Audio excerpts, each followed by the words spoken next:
Boa noite, caros ouvintes.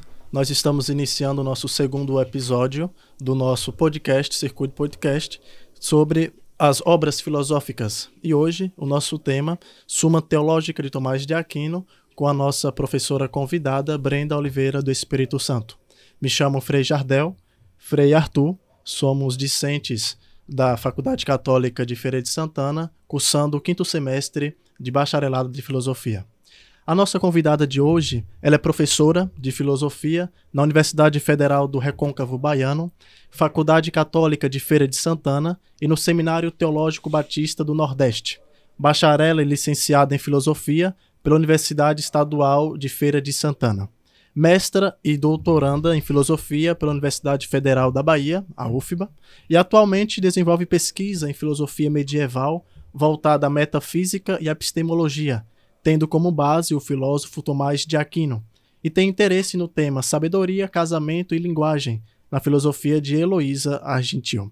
Professora, seja muito bem-vinda, fique à vontade.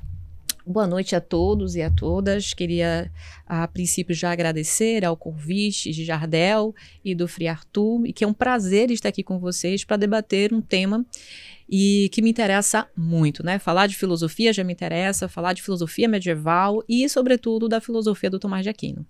Muito bem, professora, para nós também é uma alegria estarmos aqui com a senhora nesta noite e, como foi falado do seu interesse em filosofia medieval, uma primeira pergunta assim, para início de conversa seria: de onde veio esse interesse na filosofia medieval e, particularmente, no doutor Angélico Santo Tomás de Aquino? O meu contato com a filosofia se deu, eu estava no ensino médio. Meu pai é formado em teologia, então eu tinha acesso a essa literatura. Mas meu interesse, né, o período medieval começou com as minhas leituras sobre literatura medieval. Particularmente, a literatura medieval me interessa bastante. Então, desde o Tristão e Isolda, o Decameron de Giovanni Boccaccio, então são obras que me interessam e eu lia bastante. Então, eu já tinha esse contato com o período medieval. Eu conheci o Tomás de Aquino por conta do meu pai, da formação dele em teologia, mas, né, isso se efetivou mesmo no segundo semestre do curso de filosofia na UFES, tá? Porque tinha disciplina, né, filosofia medieval, e o meu professor da época, que se tornou também meu orientador, me fascinou com alguns conteúdos a respeito, sobretudo, da teoria do conhecimento, tanto no Tomás quanto no Santo Agostinho. Então, a partir daí, eu passei a frequentar o grupo de pesquisa e fui me identificando, tá? Então, fazia essa contemplação entre a literatura medieval e os estudos filosóficos, tá, em Tomás de Aquino. Entendi. Você veja que é um período em que, graças ao que legou o Francesco Petrarca, né, sobre a questão da Idade Média como sendo uma idade das trevas, tem-se nos tempos atuais um certo... Ainda existe, né, esse preconceito, né, graças à influência iluminista. Então, é algo diferente. Pelo menos para mim, esse interesse na filosofia medieval vindo de alguém que não é do contexto eclesiástico, né, é mais próprio do contexto. Realmente, o Petrarca teve um papel, né, ali da Baixa Idade Média, teve um papel central para ter essa leitura, fortalecer a leitura dos iluministas a respeito do que foi a produção intelectual dos medievais. Então, o Petrarca faz um clamor ali, né, aos seus sucessores para retomar a filosofia antiga, porque para ele, sim, ali foi o desenvolvimento, né, da filosofia, e, sobretudo, uma crítica da relação entre fé e razão, né, tão característico da Idade Média. Então, o iluminismo, né, o Renascimento, vem com esse olhar crítico e esse desejo pela retomada dos filósofos antigos, né? Tanto que a Idade Média, os modernos, né, eles entendem que teve a Idade Antiga e a modernidade. Então, a filosofia medieval, e isso, diga-se passagem, não é algo restrito ao Brasil, mas tem pouco estudiosos, né, pesquisadores. Na minha época de graduação mesmo, tinha muito pouco nos meus grupos de pesquisa. E, diga-se passagem, era questionado, né? Por que está estudando medieval ainda? Tá? O que tem ainda na filosofia medieval que precisa ser resgatada e discutida? Então, a gente, infelizmente, ainda tem que lidar, né, com esse olhar herdado aí dos modernos a respeito do que foi a produção intelectual dos medievais. Sim. Agora, Tomás de Aquino, estando ali na na questão da escolástica, né? Eu acredito que na escolástica depois de Agostinho na Patrística, Santo Tomás de Aquino na escolástica é o maior, assim, que trata de quase tudo, né? De maior expoente. O maior expoente. Tem a maior representatividade ali, né? Sobretudo porque o método filosófico foi alterado. Sim. Né? A escolástica vem com a pesquisa e a ascensão das universidades, então você tem ali agora que faz parte, né? A gente percebe muito isso nos escritos do Tomás, que é o legado, né, da Lectio Disputatio. Então muda o modo, né, como a filosofia é feita, é produzida naquele momento, porque agora existe uma nova alteração a respeito de qual é o lugar que a razão ocupa nessa relação entre fé e razão. Né? Era uma necessidade, né, para eles ali naquele contexto. Sim, um lugar de disputa também, né? A gente pode levar em consideração que essa conciliação entre fé e razão, sobretudo tanto na patrística quanto na escolástica, é uma forma de, né, uma resposta aos ataques à igreja. Só que o modo como a patrística encara essa relação, a gente percebe que a filosofia, né, ali as discussões racionais, o lugar da razão é de subordinação. Está subordinada à fé.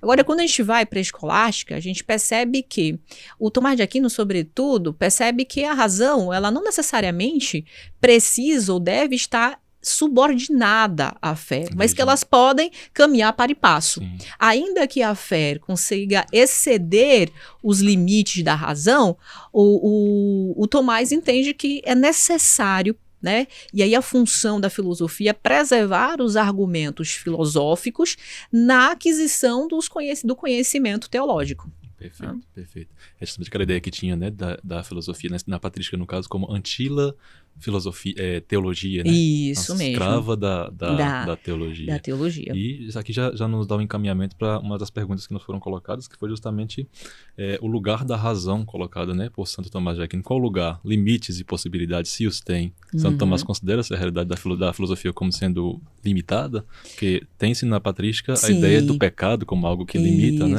Em Santo Tomás isso existe também, professor? Olha, de forma moderada, ponderada. Por quê? Como ali há uma pesquisa sendo desenvolvida na universidade, tá? Então, o Tomás vai entender que, né, é um religioso, é um teólogo, ele vai entender que, né, o pecado, a leitura que ele faz teológica é de que, sim, com o pecado, o ser humano agora tem limitações físicas, limitações emocionais e também limitações intelectuais. Enquanto essas limitações intelectuais, né, ele vai entender que, olha, a razão, ela é capaz de conhecer verdades. Tá? E aí eu vou fazer uma digressão, né? Não só a razão, mas os nossos sentidos. Tratando aí da teoria do conhecimento do Tomás, a gente tem a apreensão, né, da realidade sensível a partir dos sentidos, sim, até que isso, né, ali vem a teoria da abstração, recepção, né, interna dos sentidos internos, até ter a atualização do intelecto possível pelo intelecto agente. Sim. Então, o Tomás vai entender que a razão ela é capaz, sim, de conhecer as verdades. Contudo, todavia, ele vai falar que certas verdades excedem a capacidade humana. Sobretudo, as Sagradas Escrituras. Um exemplo para ele, precisa da teologia para entender a Trindade. Tá? Por quê? Porque uma discussão que eu sempre tenho, racionalmente, 3 não é igual a 1 em lugar nenhum. É verdade. Tá? Então, para entender, né, a Trindade, se faz necessário do amparato da fé.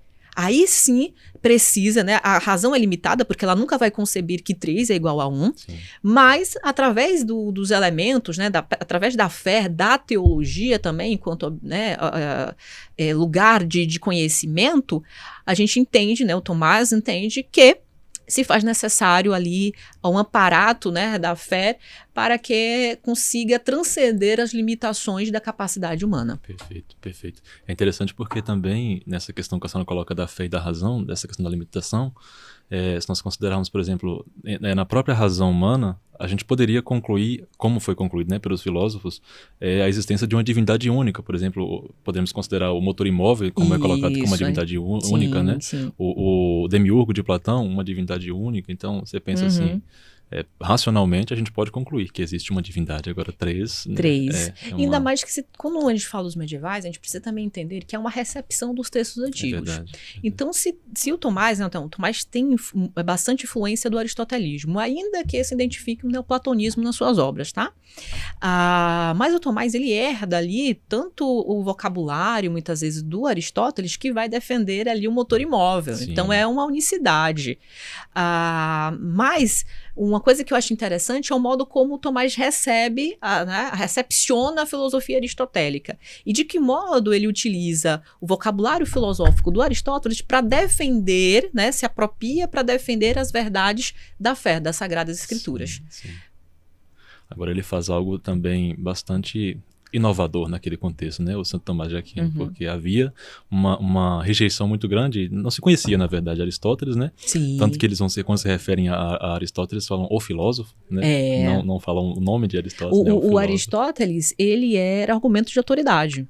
O Tomás, quando a gente percebe na Suma Teológica, ele utiliza argumento de autoridade, né? Depois das objeções, né? Ele apresenta ali as objeções, quem, né, se coloca em oposição à tese que ele vai defender, e posteriormente ele tem um argumento de autoridade, ou é as Sagradas Escrituras ou é o Aristóteles, tá? Entendi. Então o filósofo é Aristóteles, né? É verdade. E sobre essa questão, a senhora tocou muito na questão do conhecimento, né?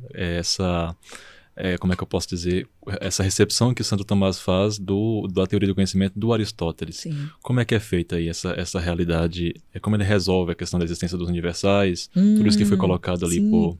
Boa questão. Olha, a recepção, né, dos antigos gira em torno da influência aristotélica ou platônica. Quanto à questão dos universais, né, que ganhou o status de querela depois do comentário de Boécio a Isagoge de Porfírio, o Tomás, ele segue a linha do Aristóteles, que é um realismo moderado. O Platão é um realista exagerado.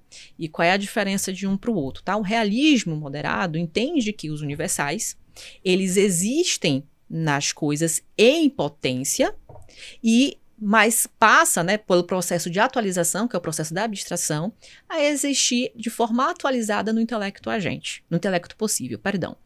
Na perspectiva do Platão, o conhecimento, os universais, não existe na realidade sensível, tá? E a gente pode pensar na reminiscência, a teoria da reminiscência, que explica bem como é que o ser humano tem aí acesso aos universais.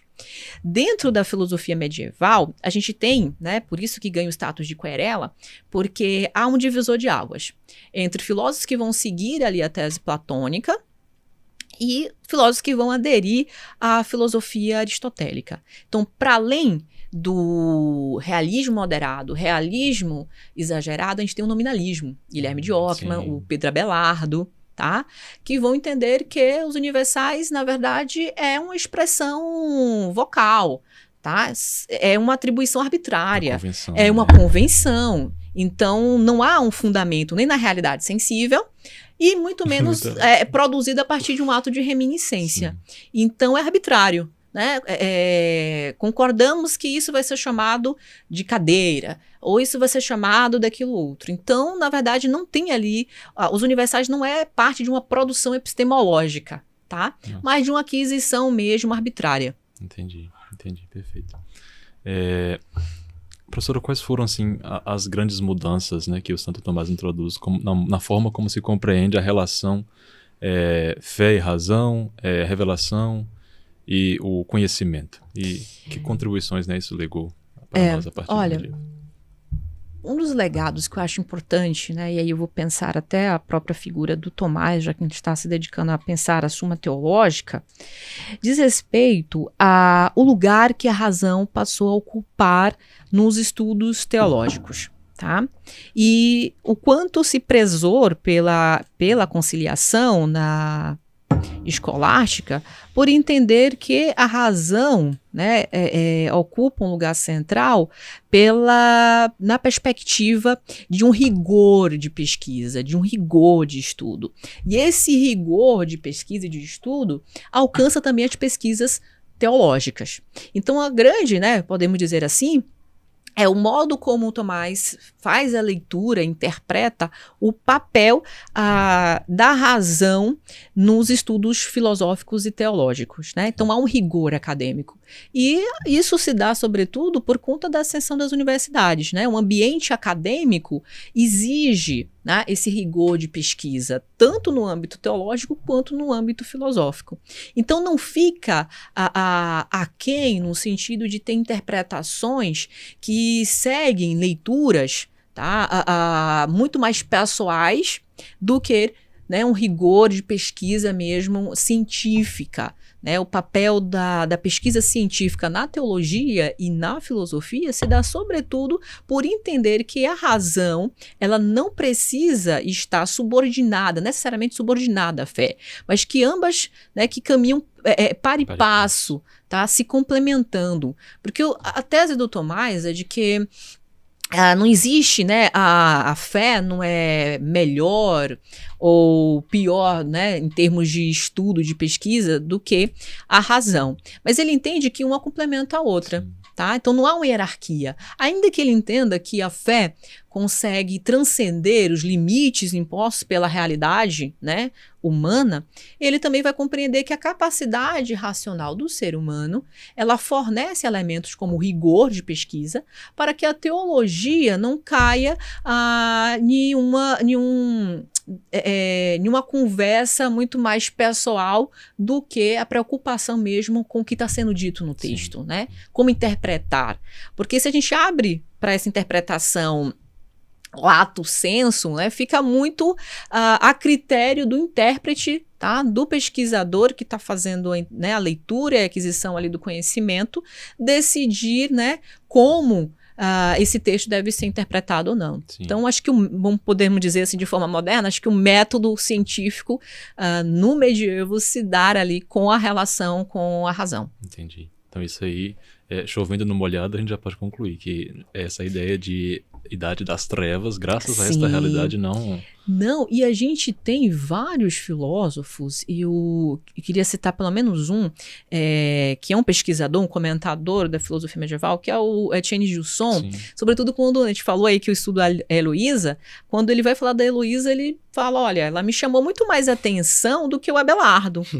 E por quê? Porque ela é uma pedra de toque. E por que é uma pedra de toque? Porque é possível testar, né, a Idade Média e o Iluminismo e elaborar um juízo a respeito, tá? Será que a leitura iluminista que nós herdamos, ela é coerente ao que foi, né, a produção intelectual dos medievais, dos filósofos medievais? Será que a Idade Média ela não contribuiu, tá, com a história da filosofia? Então, eu acho que vários filósofos medievais nos permitem, né, não só o Tomás, né, não só o Agostinho, que a gente centraliza muito a filosofia medieval, né, nas figuras masculinas do Tomás e do Santo Agostinho, mas Hildegard de Bingen, Christine de Pizan, a própria Heloísa, né? E a gente tem outros filósofos aí que corroboram para que a gente faça uma leitura coerente do que foi a produção intelectual dos medievais. Também porque, no caso da Heloísa, né, ela é uma contribuição externa do âmbito eclesiástico, né? Pode dizer assim. Sim. E naquele contexto ali, quem fazia filosofia era o padre, era o cardeal. Isso, mas assim, é uma produção tanto marginalizada, né? Porque o Abelardo é tido como um filósofo, como um teólogo. A Heloísa, tá, por ser mulher, e a época também restringe muito esse lugar, né? A gente percebe isso, a gente vê muito nítido a própria figura da Hildegard de Bingen, quanto para ela custou ter uma voz respeitada ali. A Heloísa produz filosofia nas margens, tá? Nas questões, né? Na problemata, nas correspondências que ela tem com Abelardo, e que hoje algumas pessoas ainda têm dificuldade de entender que há uma filosofia própria da Heloísa ali, sim, que não necessariamente é ou está atrelado à influência do Abelardo. Interessante, interessante. Agora, sobre a própria filosofia do Santo Tomás, professora, aquelas questões que ele coloca sobre as predicações, né? É algo bem presente em sua filosofia, né? Predicações, sim, unívocas, equívocas, como é que a gente entende essa realidade? É bem curioso, porque é um lugar da filosofia, né, do Tomás que particularmente eu acho um tanto pantanoso. porque existe muita especulação também a respeito dessa produção do Tomás, né? Tratar da analogia, tratar dessa questão dos termos unívocos e equívocos, tem ali um rigor. A gente teria que passar aqui o resto da noite conversando sobre isso, tá? Mas eu vou fazer uma síntese, de certa forma, para as pessoas compreenderem, né, o que o Tomás trata quando ele está se referindo às questões unívocas, equívocas e a analogia, né? Diga-se de passagem, a analogia é muito utilizada para estabelecer ali a relação de Deus com os seres humanos, né, de forma análoga. E através da analogia da causa eficiente. Então, explica, na verdade, né, de que forma Deus é a causa dos seres humanos. Porque, querendo ou não, temos, e aí a própria ideia do que é a analogia, eles são semelhantes, mas não são iguais, tá? Então, é uma relação de semelhança e não uma relação de identidade. A relação de identidade é uma relação de igualdade, tá? Então, como é que é tratado isso através da analogia, tá? Trata com a relação a respeito do ser, tá? Então, Deus como um ser perfeito e o ser humano como um ser imperfeito, tudo aquilo que o ser humano tem em perfeição, Deus tem em perfeição, tá? Tudo aquilo que a gente tem minimizado, Deus tem maximizado. Então, por exemplo, o fato do ser humano ser mortal, né? Qual a posição máxima disso? A imortalidade. Né? O fato do ser humano ser uma substância composta de forma e matéria, e a matéria e princípio de privação e limitação, Deus já é a forma pura, simples. Tá? Então, a gente percebe que é ali estabelecido graus do ser. Tá? E por isso tem esse papel de analogia. Tá? São semelhantes, mas não são iguais. Entendi. Tá? É assim que estabelece para explicar de que forma Deus é causa eficiente dos seres humanos. Porque a pergunta, né, que nos coloca, né, que está sobre a mesa, é de que forma um ser perfeito pode criar seres, né? E vamos dizer assim, não necessariamente por conta do pecado, mas Adão e Eva, antes do pecado, tinha suas limitações também. Então, de que forma justifica? Até porque a máxima, e o Tomás admite essa máxima, que é aristotélica, no livro 5, né, do comentário dele, A Metafísica, do Aristóteles, a gente observa, né, o Tomás traz, que a própria perspectiva ali da ideia de causa eficiente, né, e a leitura que se tem da máxima é de que um efeito ele é proporcional à sua causa. Então, a ideia de proporcionalidade, tá? Que também entra na filosofia do Tomás.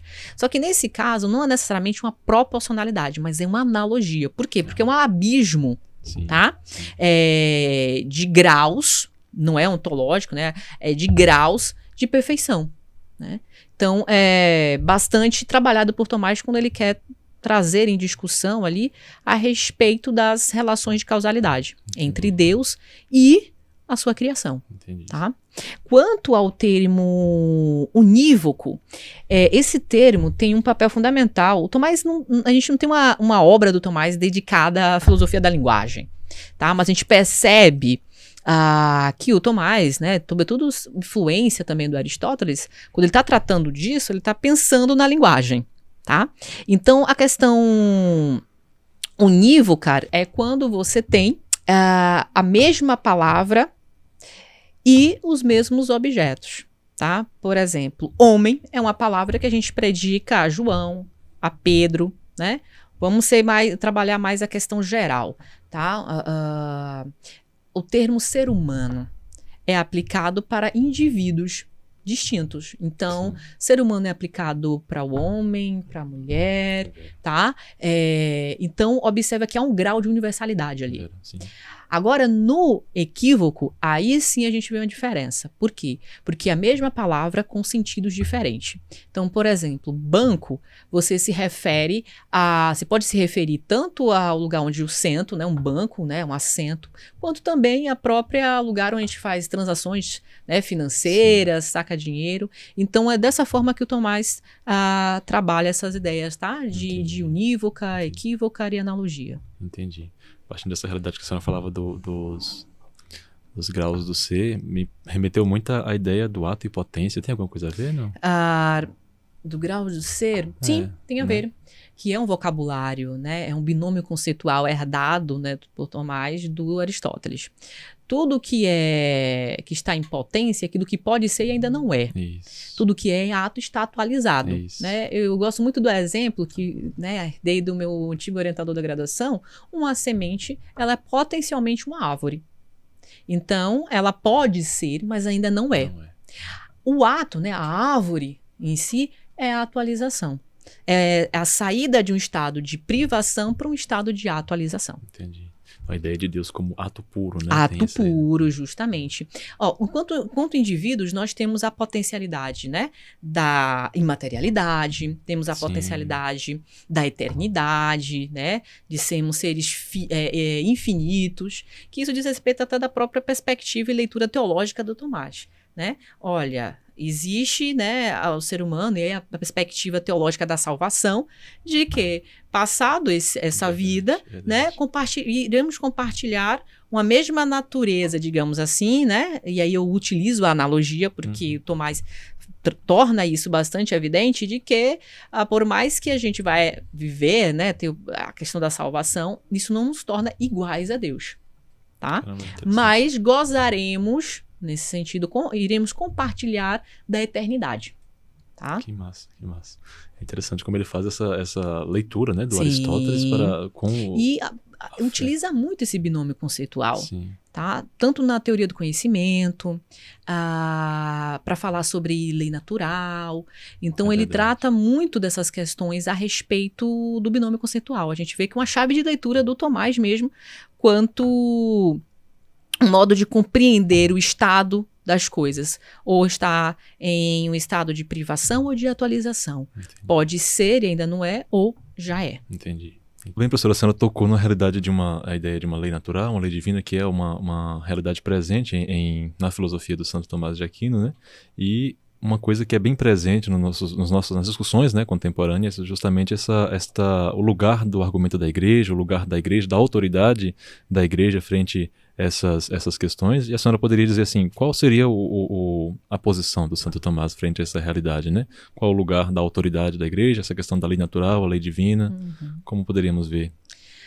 Em tempos, né, onde há discussões e pautas sendo discutidas, né, leis sendo aprovadas, a gente percebe que quando, né, essa disputa entre Estado e Igreja, um Estado laico, né, de que modo a Igreja pode intervir nas leis, né, nas decisões, o Tomás entende que as leis humanas, né, são criadas, né, não vou utilizar um vocabulário que não é do Tomás, né, posteriori, ou seja, a partir da experiência e da convivência humana, estabelecemos leis que tornam viável, que viabilizam as relações sociais e que garantem os direitos individuais de cada ser humano. Só que a gente não pode esquecer e perder de vista que o Tomás de Aquino é um teólogo que professa uma fé. Sim. Então, enquanto, né, um teólogo, ele vai compreender que, para além das leis humanas, existe uma lei, tá, universal, que governa todos os seres humanos. E essa lei, podemos dizer assim, é a priorística. E não é criada, não é construída a partir dos seres humanos, das decisões dos seres humanos, da leitura, né, do mundo e da sociedade dos seres humanos. E para ele essa é a lei divina, que governa todas as coisas. Entendi. E que nenhum indivíduo, né, independente de ser cristão, ateu, budista, o que for, escapa essa lei. Porque é uma governância que que inclui todos os seres humanos. Em, né, contrapartida, e acrescentando também essa segunda forma de lei, a lei natural no Tomás de Aquino diz respeito a um certo inatismo. E de que forma a gente pode entender esse inatismo? Por sermos criaturas que foram criadas por Deus, Deus colocou, né, essa palavra colocar não sejam tão literais, de forma imanente ao ser humano, leis. Uma pergunta que sempre circula nesse meio é: de onde o ser humano, tá, tirou, né, elaborou a ideia de bem e mal? Isso. Tá? Porque, querendo ou não, as leis, elas são atribuídas e aplicadas a partir daquilo que se entende que é um mal à sociedade, né, um mal aos indivíduos, e aquilo que é um bem à sociedade e um bem aos indivíduos. Então, essa ideia de bem, tá? Que há uma expressão de perfeição, essa ideia de mal. Como o ser humano elaborou isso? Interessante. Então, o Tomás traz isso como a lei natural, ou seja, concebemos isso, tá? Porque nos foi impresso escrito, né, assim, né? num processo, né, de criação. Então, conseguimos fazer essa distinção. Isso aqui não produz, né? Não é bom, isso aqui é mal. Então, a gente faz leis baseadas em um apriorismo que não é uma criação nossa. Entendi. Tá? Como o ser humano concebeu a ideia? Tá? Se não algo que foi colocado, né, que é externo e foi impresso na alma do ser humano. Tá? Então, a última, e a gente pode pensar agora na lei divina, a lei divina a gente tem acesso a partir da revelação, né, das Sagradas Escrituras. Então, é como se fosse né, vamos pensar nos 10 mandamentos, podemos dizer assim, né? Não matarás.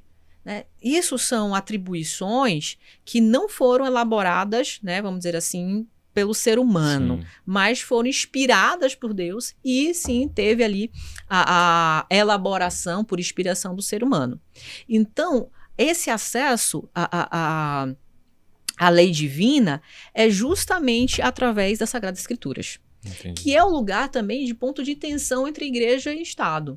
Porque muitas vezes, né, a lei divina, aquela que se interpreta a partir da leitura das Sagradas Escrituras, de alguma forma é imposta ao Estado. E isso gera um conflito, tá? Ainda mais quando o Estado se defende, né, de certa forma, a sua prática laica. Então, há um conflito social, tá, entre a igreja e a participação da igreja, né, as verdades, né, as leis que estão inseridas no contexto religioso. Sim. E também as leis que foram produzidas pelos seres humanos. É verdade. Veja que é uma perspectiva totalmente diferente daquela postulada por Agostinho Sim. antes, né? Da ideia no livro De Civitate Dei, né? A cidade de Deus, em que ele postulava a ideia de a existência, né, da cidade de Deus, a cidade dos homens. Ali tem um neoplatonismo mais marcante, né? Parece que Santo Tomás atenua bastante essa realidade. A gente percebe isso no Agostinho, sobretudo porque ele faz essa distinção, né? E aí já está, né, podemos dizer assim, pré-escrito. Né? Uma coisa é a cidade de Deus. Então, as leis são diferentes. Sim. Uma coisa é a cidade dos homens. As leis são diferentes. Então, essa distinção que tá, neoplatônica, sim, tá, mundo sensível, mundo inteligível, né? E aí a recepção do Agostinho aos textos platônicos, a gente observa que, tá, o Agostinho utiliza ali a distinção do Platão para também trazer ali as discussões a respeito da igreja, tá?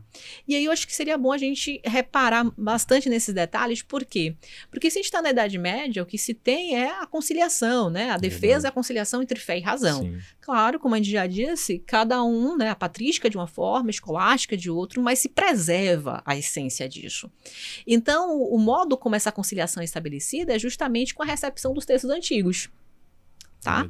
Então, o modo como o Agostinho recebe os textos platônicos, o processo de conciliação que é feita ali na filosofia do Agostinho é diferente do modo de conciliação que é feita pelo Tomás, né, recebendo a influência aristotélica. Sim. Então, essa conciliação é justamente, né, o vocabulário, né, o teor filosófico, o argumento filosófico, a elaboração filosófica para responder questões que não necessariamente né, de cunho filosófico, mas de cunho teológico. Verdade. É porque o centro ali eram questões teológicas, né? A ideia de síntese era uma síntese teológica, né? Tanto que ele escreve a Suma, né? A Suma é uma síntese de questões né, teológicas, mas que precisa também ser pensadas a partir da investigação filosófica. Sim. Então, é o modo como a razão se faz presente nesses estudos é diferente do Sim. Agostinho e do Tomás de Aquino. Eu acho que eles deixam bastante em relevo o modo como a filosofia se faz presente ali, né? Se a aproximação da filosofia é um método, né? E que método seria esse? É um método que torna as verdades das Sagradas Escrituras de conhecimento de todos.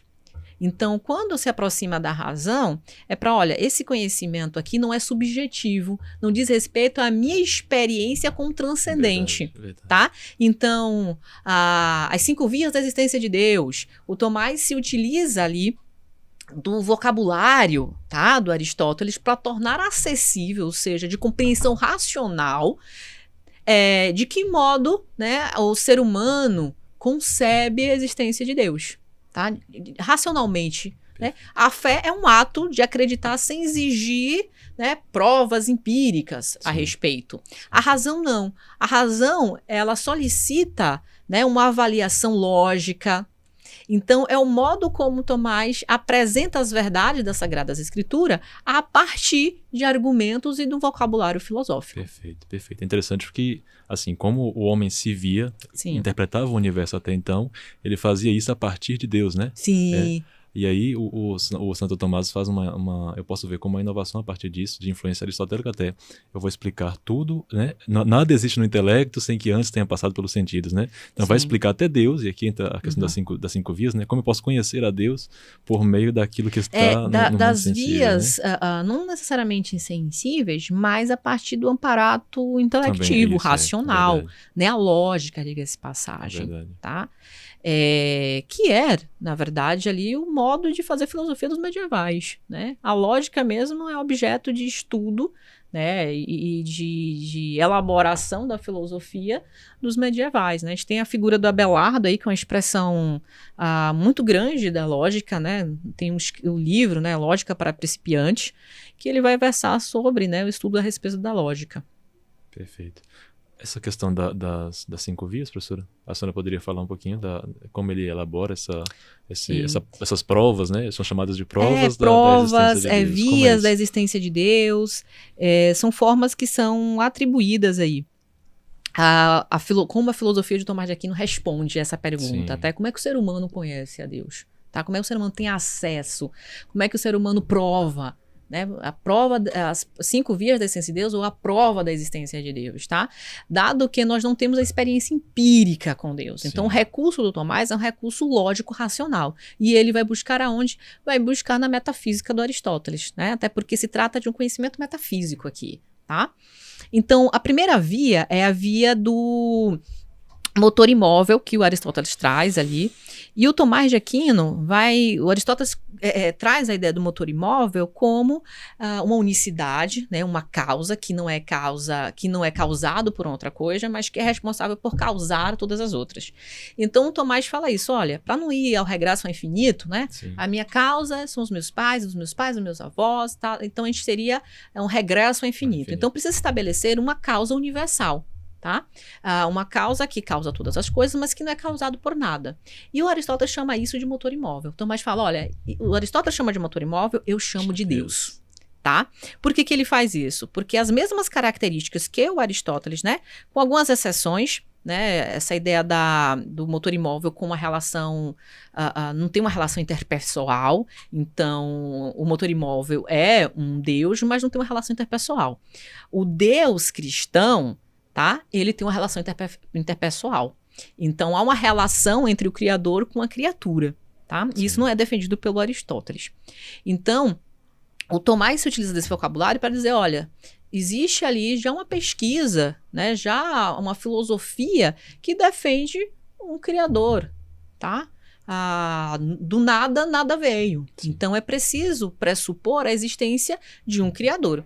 Assim como Platão também, a ideia de bem do Platão tem ali a perspectiva de ser um Deus também.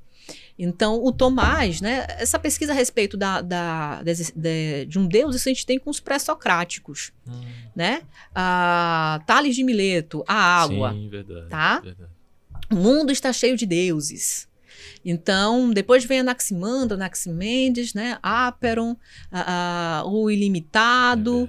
E essa discussão, tanto que a gente acha que essa ideia, né, que o conceito de Deus é atribuído apenas à elaboração teológica cristã. Mas não, a palavra Deus já começa com a mitologia, tá? E aí vem o discurso filosófico, né, com os pré-socráticos, e na filosofia antiga vem a perspectiva agora do Platão, do Aristóteles a esse respeito, tá? E, claro, os medievais herdam isso de certa forma, tá? A segunda via é a via da causa eficiente. E como é que ele estabelece isso? Né? Nada se move, tá? Nem todas as coisas, né, se movem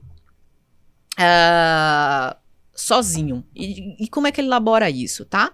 Eu não sou a causa de mim mesma, e nem vocês. Né? Para que eu existisse, precisou que os meus pais se conhecessem. Sim. Para que vocês existissem, precisou que os pais de vocês conhecessem. Então, podemos dizer que os nossos pais são a causa eficiente. Tá? Então, a causa eficiente na metafísica do Aristóteles é aquilo que é responsável pela mudança. Tá? Vamos pensar no exemplo que o Aristóteles gosta de dar. Tá? Você tem ali a estátua de mármore, né? A causa material, né, é o mármore, né, o bronze. Tá? A causa formal é o formato, ou seja, eu estou fazendo uma estátua do Arthur, então vai ter a forma do Arthur. Sim. A causa eficiente é o escultor, tá? É o artífice. E a causa final diz respeito ali à finalidade, né? Fizemos uma estátua do Arthur para homenageá-lo, algo do tipo. Sim. Então, Deus seria, né? E aí, né, para chegar, nós, para também não termos um regresso ao infinito, temos que estabelecer uma causa, tá, eficiente, responsável pela existência das demais coisas que foram criadas, não só dos seres humanos, tá, mas também das coisas animadas e inanimadas, tá? Nós não temos capacidade de criar uma pedra, tá? Por mais que a biologia, a medicina, né, já tem ali algumas questões a respeito da capacidade do ser humano em laboratório criar certas coisas, mas quem criou essa primeira coisa? Né? De que forma essa primeira coisa teve existência, tá? Outra causa, né, que é a terceira, é a causa do ser necessário. Tá? E aí precisa ter uma distinção entre aquilo que é necessário e aquilo que é contingente. Tá? O que seria algo contingente?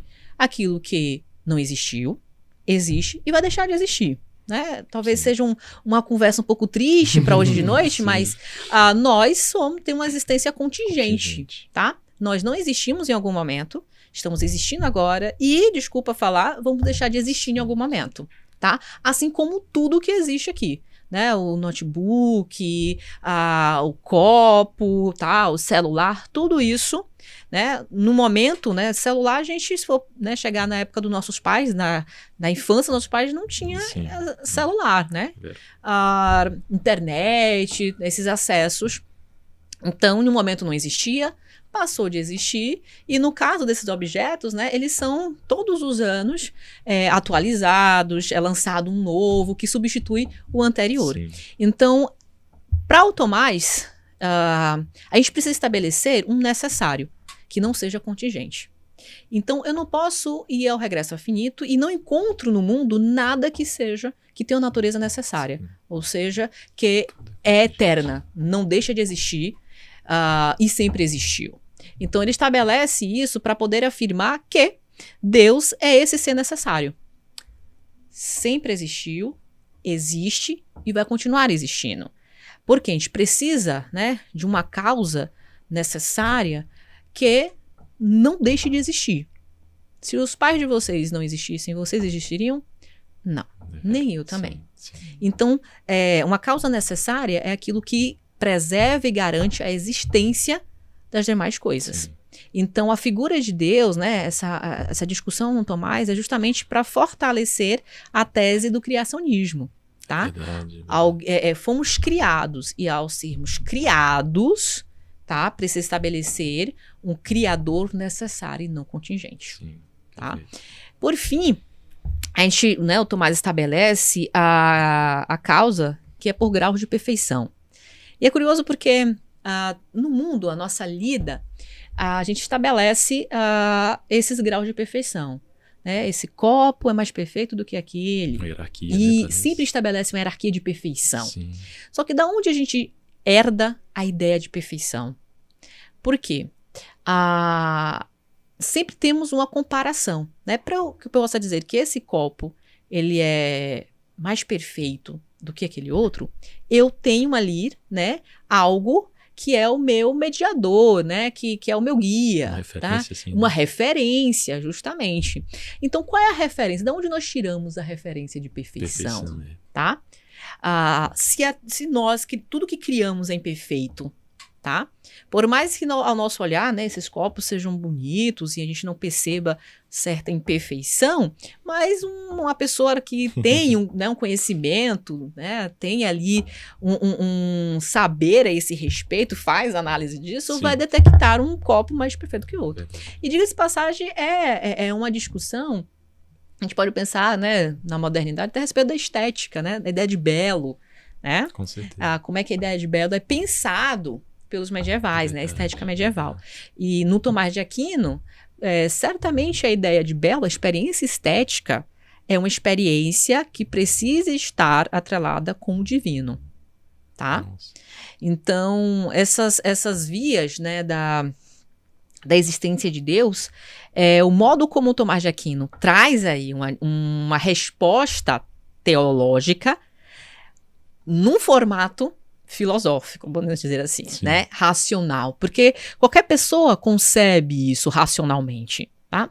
Porque precisamos estabelecer uma causa necessária, né? A gente entende que contingente, se deixa de existir, tudo deixa de existir, Sim. tá? Uma causa eficiente, né? Eu não me autocriei, ninguém se autocriou. Então, quem foi que criou o primeiro? Tá? A questão do motor imóvel mesmo, né? Essa ideia do governo, né? O motor imóvel na filosofia do Aristóteles tem esse poder, né, de governar todas as coisas. A diferença é que não estabelece uma relação interpessoal, né? O Deus cristão, né, tanto do Agostinho, do Tomás, ele estabelece uma relação, ou seja, há uma interferência, Sim. né? Há uma decisão. E a gente pode até pensar junto com a lei divina, a lei eterna, verdade. tá? Ou seja, que está governando todas as coisas. E o modo como o próprio Tomás, né, se utiliza aí desses recursos da filosofia antiga, sobretudo ali na figura do Aristóteles, justamente para conseguir tornar acessível, compreensível racionalmente as verdades das Sagradas Escrituras. Sim, sim.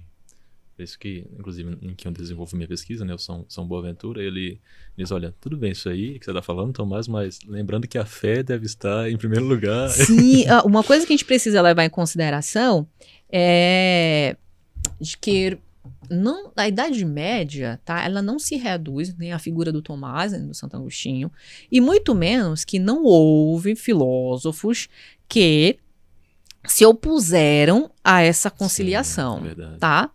Então, existem filósofos que, né, não entendia que não existe relação entre fé e razão, é impossível, tá? Porque o ponto de partida da teologia, tá, é a fé, tá? O ato de fé. E da filosofia é o amparato ou empírico ou racional. Então, não há conciliação porque o ponto de partida dessas áreas de conhecimento, elas são conflitantes, né? São opostas. Assim como se tem os fideístas, né, que vão dizer ali, olha, não, é só a fé e acabou. Tertuliano de Cartago, né? Sim, Um exemplo dessa realidade. sim. Né? Mas vão ter os filósofos que vão falar, olha, não, a razão, tá? A gente pode pensar até no dos escultos. Né, como um dos que período, pensam, né, que não é possível a conciliação entre fé e razão. Tá? Porque às vezes a gente reduz, e os manuais de filosofia têm, de certa forma, esse papel de reduzir a Idade Média à representação de alguns filósofos, né? E não, a Idade Média ela tem uma multiplicidade ali de características, tá? Não dá para restringir algumas características e dizer que aquilo foi a Idade Média. Sim, não, sim. há uma pluralidade também, né? Verdade. Da filosofia sendo produzida pelos medievais. Verdade. Dentro do meio franciscano, né, um grande nome é o São Boaventura, né? Uhum. Chamado doutor seráfico, né, pela igreja. Sim. Então são dois grandes expoentes ali, né, das ordens chamadas mendicantes, né, que havia naquela época, os dominicanos, a ordem a qual pertence Santo Tomás de Aquino, e os franciscanos, que tem um grande expoente que é a figura do São Boaventura. Agora, tudo isso que nós falamos aqui, outras coisas, das obras de Santo Tomás, né, já chegando, já quase encerrando esse nosso episódio, a Suma Teológica seria o livro mais onde estaria mais condensado esse pensamento. Sim, é uma obra de maturidade do Tomás, tá? Como faz para ler, professora? Olha, depende, porque o Tomás ali elabora questões, tanto que são vários volumes, são 9 volumes. Então, algumas questões versam sobre ética, algumas questões versam sobre conhecimento, algumas questões vão versar, né, a respeito da perspectiva da criação.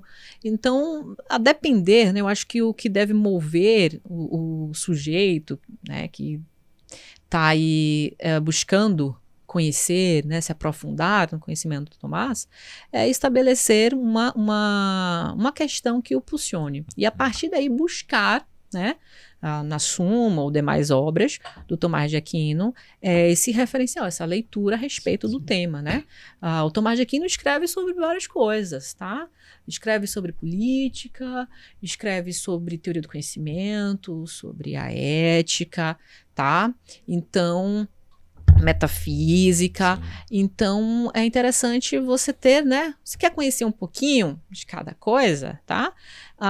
Os manuais, né, de certa forma, te apresentam isso, tá? Mas preciso levar em consideração que os manuais são a mesma coisa mais introdutória, sem rigor, né? E sem certa especificidade a respeito do que está sendo ali discutido. Mas, né, vamos dizer assim, um pesquisador curioso que, né, ou que está começando agora na filosofia e já tem aí um interesse pelo Tomás de Aquino, pela filosofia do Tomás de Aquino, é interessante se localizar, né, a partir do que o Tomás de Aquino discute, ou se eu já tenho uma questão. Poxa, eu gosto muito das discussões em torno da ética, da política, Sim. tá? Então, buscar aí no Tomás quais são as referências dessas obras, né? As obras que tratam disso, as questões que tratam disso. Ele pega então uma questão, ele apresenta argumentos prós, argumentos contra, isso, assim, depois aí, dá a sua... Isso. Né, a própria estrutura ali da Suma Teológica é a forma de pesquisar da escolástica, da Lectio Disputatio, né? Então, ele tem um momento que ele coloca ali, né, bota a questão, a tese principal, vem ali com quem, né, se opõe, né, responde o contrário daquilo ali, aí ele tem um argumento de autoridade, aí vem o respondeu, que é a resposta dele à questão, e por fim tem a resposta às objeções, né? Nossa. Então, a forma da escrita do Tomás de Aquino, né? Que isso se construía na própria perspectiva do ensinar, né? Então, o professor trazia a questão, tá? Aí tinha as aquisições, ou seja, quem é que pensa contra, quem é que defende contra. Aí o professor fazia essa parte do respondeu, e aí, como é que a gente responde, então, né, a resposta às objeções? Né? E, diga-se de passagem, é uma estrutura de estudo bastante, né, densa, porque não, vamos dizer assim, não basta você saber responder a questão, mas você precisa saber responder quem se opõe. Verdade. Porque a gente percebe que hoje as pessoas não se preocupam tanto em saber argumentar contra pensa contrário, mas tem uma resposta, precisa ter uma opinião sobre algo, né? Então, exigia, né, que eu reformulasse, que eu tivesse um estudo bem fundamentado a respeito da questão e também um estudo de quem pensa o contrário e como responder às objeções, né? Quem pensa, quem diverge, quais filósofos divergem, né? Mesmo depois de do iluminismo, depois de tanta coisa, a gente pode ainda dizer assim, ainda é válido, ainda é bom, convém estudar, se debruçar para estudar Tomás de Aquino hoje. Sim, com certeza, até porque, né, a gente tem esse preconceito de que não só a filosofia medieval, mas os antigos, o que eles têm a dizer ainda, Sim, né?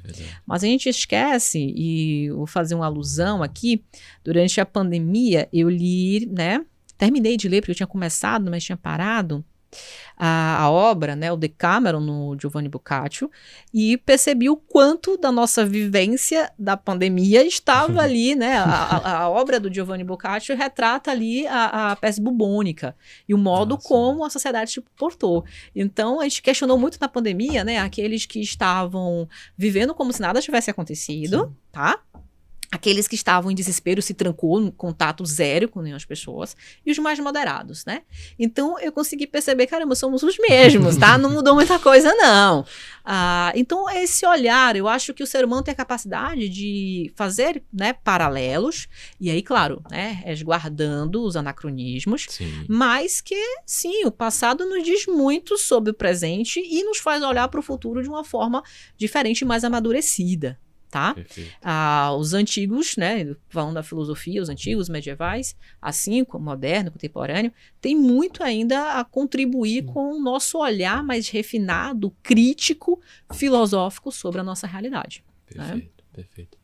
Então é tão grande que, no caso do Tomás de Aquino, que o Concílio de Trento, né, a Contra-Reforma, contam que haviam 2 livros ali, né? Um era a Sagrada Escritura e o outro era a Suma Teológica de Tomás de Aquino. Sim. E diga-se de passagem, a base assim, da Igreja Católica, né, tem como bases ali, não excluindo-se a Escritura, o Magistério, né, as 3 bases que tem a Igreja, mas a estrutura teológica montada por Tomás de Aquino é de grande importância assim, para a organização da igreja. Sim, é referência, né? É uma referência. Exato. Muito bem, professora. Tudo que é bom dura pouco, né? Mas nós agradecemos assim de coração. Para mim foi uma alegria muito grande estar com a senhora aqui nesta noite. Dentro dos professores em que eu passei, né?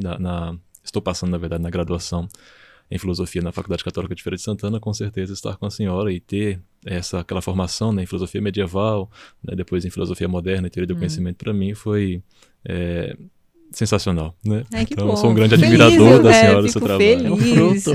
Né? Eu fico feliz. E para mim também é um prazer falar de filosofia medieval, falar do Tomás de Aquino e também discutir isso com vocês, né? Sim. Esse processo de partilhas é um processo formador, né? Onde a gente tem a possibilidade de rever, né, algumas coisas que a gente já tomou como verdades, né? E nos abrir, né, também para interpretação do outro, como o outro, né? E na filosofia isso é muito importante, manter o diálogo, né? O fazer filosófico é esse movimento que não para, tá? De revisão, de discussões, de oposições, de leituras e interpretações divergentes, né? Sim. É o que move a pesquisa em filosofia, tá? Eu fico muito feliz pelo convite de vocês, tá? Para mim foi um prazer estar com vocês essa noite. Muito bem, para você também que nos acompanhou, né, pela paciência, né, sim, muito obrigado por estar conosco aqui nesse nosso circuito de podcast da Faculdade Católica de Feira de Santana. Esse segundo episódio que nós terminaremos agora, né, nós agradecemos então para você por estar conosco aqui nesta noite.